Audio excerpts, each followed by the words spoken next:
మరి ఏడాది పూర్తయింది. సో ఇప్పటి వరకు ప్రభుత్వ పనితీరు మీద మీ అభిప్రాయం ఏంటి? కూటమి ప్రభుత్వ పనితీరు మీద? ప్రభుత్వం చాలా బాగుందండి. ఇది అన్న క్యాంటీన్లు ఓపెన్ చేసి మా లాంటి పేదవాళ్ళకి చాలా బాగా చేస్తున్నారు. ఓకే, ఏంటి అంతా బాగుంది.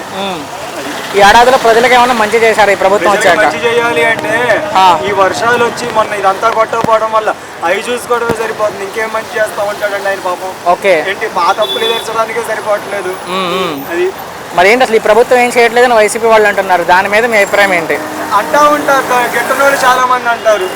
కాకపోతే ఈ ప్రభుత్వం లిక్కర్ మీద మాత్రం తగ్గిస్తా అనేది తగ్గించలేదు. మద్యం రేట్ల మద్యం రేట్లు తగ్గించలేదు. ప్రభుత్వం అయితే తగ్గించామని చెప్తుంది కదా, నాకైతే రేట్లు తెలియదు కానీ. ప్రభుత్వం తగ్గించామని చెబుతుంది అంటే 130 రూపాయలు క్వార్టర్ 140 చేసింది. 100 రూపాయలు క్వార్టర్ రోడ్ పెట్టింది అంతే. ఓకే ఓకే, ఏంటి అది ఒకటి మాత్రం తగ్గించలేదు. సో ప్రజలకైతే మంచి జరిగిందంట ఏడాదిలో. జరుగుతుంది. మరి ఏంటి ఈసారి ముఖ్యమంత్రి నేనే అంటాడు జగన్మోహన్ రెడ్డి, దాని మీద మీ అభిప్రాయం ఏంటి? అది ఇక ఆ రోజు పరిస్థితి ఆ రోజు. అవును కరెక్టే. ఏంటి ఆ రోజు ఇప్పుడు ఇంకా 4 సంవత్సరాల టైం ఉంది. ఎవరు వస్తారు అప్పుడు? రాజు ఎవరో రెడ్డి ఎవరో, ఆయన ఉంటాడో ఏనుంటాడో తెలియదు. ఇప్పుడు ఇంకో 10 నిమిషాల్లో ఎవరు ఉంటారో అని తెలుసా మనకి? కరెక్టే బాబాయ్. అయితే నా ప్రశ్న ఏంటి, జగన్ మరలా ముఖ్యమంత్రి అవకాశం ఉందా? అది చెప్పలేమండి, చెప్పలేరు. అది ఆ రోజు పరిస్థితి గురించి ఎవరు చెప్పలేము. పవన్ కళ్యాణ్ మీద మీ అభిప్రాయం ఏంటి? పవన్ కళ్యాణ్ బాగానే ఉంది. పవన్ కళ్యాణ్ అంటే సైడ్ కాబట్టి ఏంటి ఒకవేళ అయితే ముఖ్యమంత్రి పవన్ కళ్యాణ్ కూడా అవ్వచ్చు. ఏ విధంగా? అని ఇప్పుడు చంద్రబాబు నాయుడు లేదు, ఇంకెవరు లేరు కదా. చంద్రబాబు నాయుడుకి నెక్స్ట్ అవకాశాలు లేదు అంటున్నారు. ఏమో ఉన్నారు ఆయన సీనియర్ గానీ, అంటే వయసు ప్రభావం లేక? వయసు ప్రభావం. లోకేష్ ఉన్నారుగా. లోకేష్ కి కాదు, పవన్ కళ్యాణ్ అనుకుంటున్నారు మీరు? ఒకవేళ పవన్ కళ్యాణ్ రావచ్చు, లేదంటే జూనియర్ ఎన్టీఆర్ వస్తే మాత్రం అసలు టీడీపీని కొట్టే పని లేదు. అంటే సినిమాలు వదిలేసి వస్తాడా ఎన్టీఆర్, జూనియర్ ఎన్టీఆర్? వస్తే రావచ్చు కూడా. ఓకే, ఏంటి వాళ్ళ తాతగారి వంశంలో ఉన్నారు, వాళ్ళదేలే పార్టీ కాబట్టి. మొత్తంగా ఈ ప్రభుత్వం మీద ఎవరు జూనియర్ ఎన్టీఆర్ వస్తే మాత్రం ఇంకెవ్వరు మాట్లాడే పని లేదు. ఎన్టీఆర్ అంత త్వరగా వస్తారంటారా రాజకీయాల్లోకి? రావచ్చు. చేస్తున్నారండి, ప్రమాణం చేస్తున్నారు. అదేంటంటే కొంచెం లేట్ అయినా, అంటే లేట్ అంటే మరీ సంవత్సరాలు కాదు, ఒక నెల అటు అని చేస్తున్నారు. అంటే గత ప్రభుత్వానికి ఈ ప్రభుత్వానికి ఉంది, ఇలా బాగా చేస్తున్నారు. అసలు ఈ ప్రభుత్వం ఏం చేయట్లేదని వైసీపీ వాళ్ళు అంటున్నారు, దాని మీద? అవన్నీ మేము చెప్పిన మా ఇష్ట ప్రకారం మేము చెప్తున్నాం, మీరు అదే నోట్ చేసుకోండి. ఓకే బాబాయ్.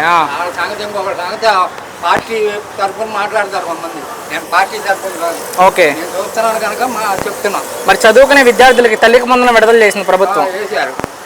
సో దాని మీద ఏం చెప్తారు? దాని మీద ఇంతకుముందు 100కి 10 మందికే వేసాడు. ఆ 10 మందే వేశారు ఓట్లు. చెప్తున్నా, ఓడిపోయాడు గెలిచాడు అని మనకి ఇంకా అనవసరం, వదిలేదు, అయిపోయింది. ఇప్పుడు ఇంకా ఆయనలాగే తల్లికి వందనం పేరు మార్చి వేసాడు కానీ ఆయన ఒక్కడికే వేసాడు. వీళ్ళకి ఇంట్లో ఎంతమంది ఉంటే అంతమందికి వేశారు.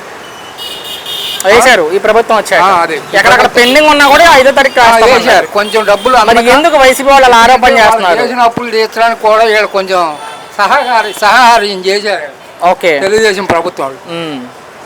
కరెంట్ బిల్లు ఇంతకుముందు మాకు 2000 వచ్చేది. ఓకే, ఇప్పుడు 500, 600 లేకపోతే 900 లోపు ఉంటే కరెంట్ కానీ ఉంటాయి. మరి ఉంటే కాలుతుంది కదా బాబాయ్. బాబాయ్ మరి ఈసారి నేనే ముఖ్యమంత్రి అంటున్నాడు జగన్మోహన్ రెడ్డి, ఎన్ని అనుకున్నా 29లో 49లో కూడా రాదు. ఎందుకని? ఎందుకంటే ఆయన చేసే పనులు మంచివి కాదు. జగన్ అభిమానులు కూడా చెప్తున్నారు వచ్చేది మేమే రప్పారప్ప నరుకుతామంటున్నారు. ప్రజలు నాకట్టుకోవాలి కానీ వాళ్ళు ఎవరో దొంగతనం చేసిన వాళ్ళు సమర్పించడం, తర్వాత జైల్లో ఉన్న వాళ్ళు పరామర్శించడం, వాళ్ళకి కాదు చేసేది, మంచి వాళ్ళకి చెయ్యి. అది వాడు దుర్మార్గంగానే బతుకుతాడు వాడు. ఓకే, మొత్తంగా అసలు ఈ ప్రభుత్వం మీద మీ అభిప్రాయం ఏంటి? మీ అభిప్రాయం చాలా బాగుంది. వచ్చేటప్పుడు కూడా ఏడే వస్తాయి. మళ్ళీ పవన్ కళ్యాణ్ మీద మీ అభిప్రాయం ఏంటి? పవన్ కళ్యాణ్ కూడా వాళ్ళకి సపోర్ట్. ఓకే, బలం కొంచెం ఏంటంటే వీళ్ళు కొంచెం భయపడుతున్నారు కానీ ఒక్కడైపోవడం వల్ల పెద్ద వయసు అయిపోయింది, భయపడుతున్నారు. దానివల్ల పవన్ కళ్యాణ్ బీజేపీ ఉండడం వల్ల బలం వచ్చింది వాళ్ళకి. అదొకే, అసలు పవన్ కళ్యాణ్ మీద మీ అభిప్రాయం ఏంటి? పవన్ కళ్యాణ్ చాలా బాగా చేస్తున్నాడు. ఆయన దగ్గర ఇంటికి వెళ్ళి కూడా ఎవరన్నా పరిస్థితి బాగాలేదంటే ఒంట్లో బాగపోయినా వాళ్ళకి డబ్బులు ఇచ్చి సొంత డబ్బులు ఇస్తున్నారు. సొంత డబ్బులు ఇస్తున్నాడు. మరెందుకు అలాంటి వ్యక్తిని వైసీపీ వాళ్ళు విమర్శిస్తున్నారు కదా, ఆయన వ్యక్తిగత జీవితం అందరూ ఒకలాగా ఉండరు కదా. వ్యక్తిగత జీవితం గురించి మాట్లాడుతున్నారు. వ్యక్తిగత జీవితం అంటే ఆయన భార్యల గురించి, పెళ్లిళ్ళ గురించి, పెళ్లిళ్ళ గురించి మనకు అనవసరం ఉండదు. వాళ్ళు మాట్లాడతారు కదా. నేనున్నాను, నా జీవిత చరిత్ర చెప్పాలంటే మనిషికో చరిత్ర ఉంటుంది. అవును, అవన్నీ మనకు అనవసరం. ఎవరైనా సరే వాళ్ళ గద్ద కింద నలుగు వాళ్ళు తీసుకుంటే చాలా మంచిది. రాజకీయాలుగా అలాంటివి తీసుకురాకూడదు. ఆయన 2 చోట్ల ఓడిపోయినప్పుడు అసలు రాజకీయాలకు పనికిరాడు అన్నారు.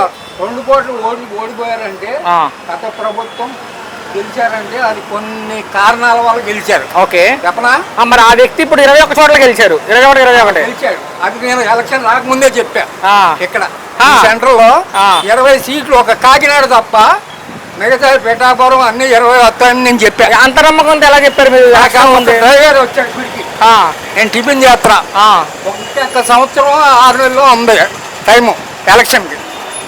అదేమన్నాడంటే పవన్ కళ్యాణ్ని నేను గెలిపించుకుంటామండి, ఆయన అంటే మాకు మహా ప్రాణం, ఆయన న్యాయం చేస్తాడు అని చెప్పాడు. ఆ డ్రైవర్ కారులో చెన్నై కారు డ్రైవర్ యాత్రికులను ఎక్కించుకొచ్చాడు. అదేలే ఆయన అప్పుడు అంటాం, ఆయన చెప్పడం వల్ల నాకు బాగా నమ్మకం కుదిరింది. ఓకే, భవిష్యత్తులో ముఖ్యమంత్రి అయ్యే అవకాశం ఉందా పవన్ కళ్యాణ్? భవిష్యత్తులో ముఖ్యమంత్రి అయ్యే అవకాశం ఉందా? భవిష్యత్తులో అంటే ఆంధ్రప్రదేశ్ రావడం అయితే తెలంగాణలో ముగ్గురు నుంచి ఉంటారు. తెలంగాణలో కూటమి ప్రభుత్వం. ఆంధ్రప్రదేశ్ లో ఎవరికైనా తెలంగాణ అనుకుంటున్నారా? ఏంటి పవన్ కళ్యాణ్ ఏ రకంగా? అంటే ఓటు ఉంది, ఓటు బ్యాంక్. అక్కడ ప్రభుత్వం పడిపోద్దు. ఇప్పుడు కేసీఆర్ రెడీగా ఉన్నారు. ఇప్పుడు ఉన్నంత ప్రభుత్వం కాంగ్రెస్ పడిపోయినా కేసీఆర్ రెడీగా. కేసీఆర్ రాడు, కేసీఆర్ కూడా ఎన్ని జన్మలు ఎత్తినా రాడాడు. అంటే మన డబ్బులు వేస్తానన్నాడు, అవి వేయలేదు. ఏదో ఇస్తానన్నాడు, అవి ఇవ్వలేదు. అవి కొంచెం అందరూ బాధపడుతున్నారు. అందరికీ పడలేదు. మాక్సిమం అన్ని చోట్ల అందరికి వేస్తామని ప్రభుత్వం చెప్తుంది. మరి కొంతమంది పడలేదు. టైం ఇచ్చారు, ఈ నెల 5వ తారీఖు టైం ఇచ్చారు, జూలై 5వ తారీఖు వరకు. అదే పడలేదని అందరూ కొంచెం బాధపడుతున్నారు. ఓకే, అంటే ముఖ్యమంత్రిగా చంద్రబాబు పనితీరు ఎలా అనిపిస్తుంది మీకు? ఆయన పరిపాలన బాగానే ఉంది. మరి ఏంటి జగన్ 2.0 మీద మీ అభిప్రాయం ఏంటి? జగన్ ఏం చేస్తాడండి, చేసేది కాదు, ఈసారి నేనే ముఖ్యమంత్రి అంటున్నాడు జగన్మోహన్ రెడ్డి, దాని మీద మీ అభిప్రాయం ఏంటి? ఆయన ఏం రాడండి, అయిపోయింది. అన్నీ మొత్తం ప్రజలందరినీ ముంచేసి 130 రూపాయలు అన్ని మందు గిల్లు అన్నీ మొత్తం ఏం చేస్తాడు? ఆయన ఏం రాడు. వాళ్ళకి ఎన్ని కోట్లు ఉన్నా వాళ్ళకి చాలా. బట్ ఖచ్చితంగా పేదలకి చుట్టూ కుట్టే వాళ్ళకి ఏం చేయలేకపోయాడు. ఓకే, పవన్ కళ్యాణ్ మీద మీ అభిప్రాయం ఏంటి? పవన్ కళ్యాణ్ రావాలండి. పవన్ కళ్యాణ్ ఉంటే మాకు ఏదన్నా జరుగుతుంది. పేదలకి ఒకప్పుడు వంగమీటి మోహన్ రంగా చెప్పులు కుట్టే వాళ్ళందరికీ లోన్లు ఇప్పించి వడ్డీలు పెట్టించారు. ఓకే, ఇప్పుడు మేము మా డబ్బులతో మేము వడ్డీ పెట్టుకుంటే మా వడ్డీలు మీకేమంటున్నారు, మేము ఎలా బతకాలి? అంటే అసలు అతని మీద మీ అభిప్రాయం ఏంటి? పవన్ కళ్యాణ్ మీద మీ అభిప్రాయం? మంచివాడండి ఆయన. మేమేమనం, దేవుడితో పోలిస్తున్నారు ఆయన మీరు. చాలా పెద్ద పదం. ఎందుకు అంత అభిమానంగా చెప్తున్నారు ఆయన గురించి? అంటే ఆయన మాట తీరు బాగుంటుంది. తట్టుకోలేడు, తప్పు జరిగితే ఊరుకోడు. అంటే గతంలో రాజకీయాలకు పనికిరాడు అన్నారు పవన్ కళ్యాణ్ని. ఫస్ట్ అన్నారు. ఇప్పుడు ఏమంటున్నారు అందరూ ఆయనే పోతున్నారు. ఆడబిడ్డతో సహా పోతున్నారు.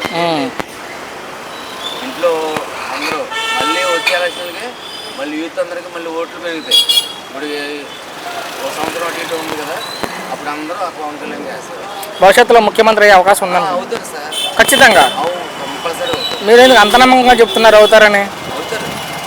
బోర్డు మా ఇంట్లో 700 అవుతారు. ఓకే, సో పవన్ కళ్యాణ్ అయ్యే అవకాశం ఉందంటారు. అవుతారు. సో మొత్తంగా ఒక్క మాటలో పవన్ కళ్యాణ్ మీద మీ అభిప్రాయం ఏంటి? పవన్ కళ్యాణ్ మంచిగా, కానీ ఆయన వస్తే మాకు చెప్పులు కుట్టేవాళ్ళకి ఏదైనా చేస్తారు. ఈ చెప్పులు రోడ్డు మీద చెప్పులు కుట్టేవాళ్ళు బడ్డీలు తీసేయమంటున్నారు. మిమ్మల్ని కూడా పట్టించుకోవాలి. మమ్మల్ని అందరూ ఇంట్లో వచ్చి కావాలి, ఆఫీసులు కావాలే కాదు, మరి రోడ్డు మీద చెప్పులు కుట్టేవాడు బడ్డీ తిన్నాను. ఓకే, ఆయన పవన్ కళ్యాణ్ చెప్పులు వేసుకున్నాడు, కుట్టేవాడు కావాలి. మమ్మల్ని పట్టించుకోవాలి కదా, అది పట్టించుకోవట్లేదు. నేను అది బాగానే ఉంది. మైక్ దగ్గర పెట్టుకో బాబాయ్. చెప్పు. బాగానే ఉంది. అంటే ఏం బాగుంది ఈ ప్రభుత్వం వచ్చాక మీ అభిప్రాయంలో? బాబాయ్ నా వైపు. అందరికీ సౌఖ్యంగా చూస్తున్నాడు. ప్రజలకు ఏమైనా మంచి చేశారా వీళ్ళు వచ్చాక? వచ్చాక అందరికీ బాగానే చేస్తున్నాడు న్యాయం. మరి ఈరోజు 1 తారీఖు పెన్షన్ అందా అందరికి? మీకు పెన్షన్ వస్తుందా? రావట్లేదు. మీకు రావట్లా? ఎంత వయసు? 62. మరి ఏంటి పెన్షన్ రాకపోవడం? 60 సంవత్సరాలకి పెన్షన్ ఇస్తుంది కదా ప్రభుత్వం. ఏమో మొన్న అడిగితే తర్వాత చూద్దాం అన్నారు. ఇంకప్పటి నుంచి అడగడమే మనకి. మరి జగన్ ఉన్నప్పుడు ఎలా ఉంది బాబాయ్, చంద్రబాబు వచ్చాక ఎలా ఉంది పరిస్థితి? ఇద్దరు ఉన్నప్పుడు ఒకలాగే ఉంది. ఎవరు ప్రజలకు మంచి చేస్తారు మీ అభిప్రాయం? ఏముంది, ఆవిడొచ్చినా చూసేది ఏం లేదు. ఏమీ లేదు. మరి ఈసారి నేనే ముఖ్యమంత్రి అంటాడు జగన్మోహన్ రెడ్డి, దాని మీద మీ అభిప్రాయం ఏంటి? ఎవరు వచ్చినా లేబర్ సేఫ్టీ చేస్తేనే కదా. మరి ఈ పథకాలని చెప్తున్నారు కదా ప్రజలకు, అది చేస్తాం ఇది చేస్తాం మంచి చేస్తామని. వీళ్ళు తాళ్ళ మీద, వాళ్ళు వచ్చి వీళ్ళ మీద. మరి ప్రజలు ఏం చేస్తారు? అడిగినా లేదు, కడిగినా లేదు. ఈసారి జగన్ గెలిచే అవకాశం ఉందా బాబాయ్? ఏ బాబాయ్? ఎవరైనా ఒకటే. నా ప్రశ్న అది కాదు, జగన్ గెలిచే అవకాశం ఉందా అంటే. నాకు నమ్మకాలు లేవు. ఎందుకు నమ్మకం లేదు బాబాయ్ మీకు? ఏ బాబాయ్ ఎందుకు నమ్మకం లేదు? ఎందుకు నమ్మకోలేదంటే ఆయన వచ్చే ధరలు పెరిగినాయి, ఆ రేటు అలాగే ఉంచేసారు. పవన్ కళ్యాణ్ మీద మీ అభిప్రాయం ఏంటి? మంచోడు, బాగానే చేస్తున్నాడు. ముఖ్యమంత్రి అవుతాడంటావా పవన్ కళ్యాణ్? ఆయన అదృష్టాన్ని బట్టి ఉంటుంది. మీరేమనుకుంటున్నారు? మేమేమనుకుంటే అందరూ శుభ్రంగా ఉండాలని కోరుకుంటాం.